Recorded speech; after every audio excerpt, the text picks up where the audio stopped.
Nesta aula, vamos falar da terceira lei de Newton, ou também conhecida a lei da ação e reação. É mais uma aula da série de Dinâmica da Física.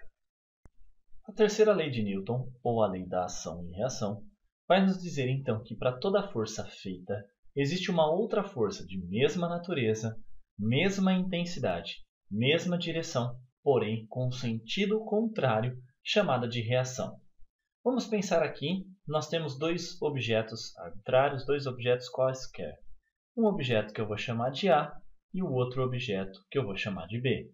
Se o objeto A faz uma força no B, empurrando ele num sentido, então aqui está a força que A faz em B, automaticamente aparecerá uma força, vamos lá, de mesma natureza, ou seja, das mesmas características, mesma intensidade, terá o mesmo valor, mesma direção, horizontal, porém com sentido contrário. Então, se essa está para a direita, essa estará para a esquerda, e essa força nós chamaremos de reação, a força que B faz em A.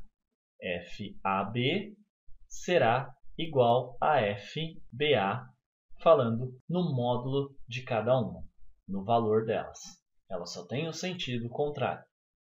Essa questão é muito importante quando nós pensamos principalmente no exemplo de uma caixinha apoiada no chão. Muita gente anota aqui o peso apontando para baixo, a normal, a reação à superfície do solo e fala: o peso e a normal é um par ação e reação. Errado. Então, normal e peso não é um par ação e reação. Vamos lá. Por quê? Você pode estar se perguntando. Elas têm a mesma intensidade, já que o bloco está parado em equilíbrio. Elas têm a mesma direção, ambas na vertical, e têm sentidos contrários. Porém, elas não são de mesma natureza. Apesar de serem forças, uma é o peso, a outra é a normal. E aí, onde está então a reação ao peso? A reação ao peso está lá no centro da Terra, e é a força com que a Terra puxa o bloco.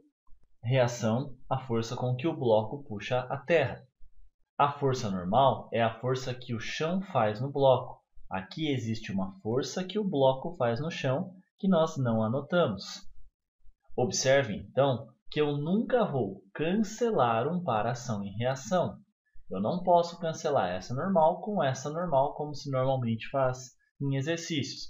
Eu posso cancelar normal com o peso, pois o corpo está em equilíbrio na vertical, ou no eixo Y. Então, preste bastante atenção. Um par ação e reação também é importante lembrar que não se anulam, pois sempre estarão em corpos diferentes. Preste atenção na quantidade de informações importantes que você tem de uma aula que teoricamente parece simples. É muito importante você anotar esses conceitos para não lembrar e não se confundir na hora de fazer exercícios. Bons estudos!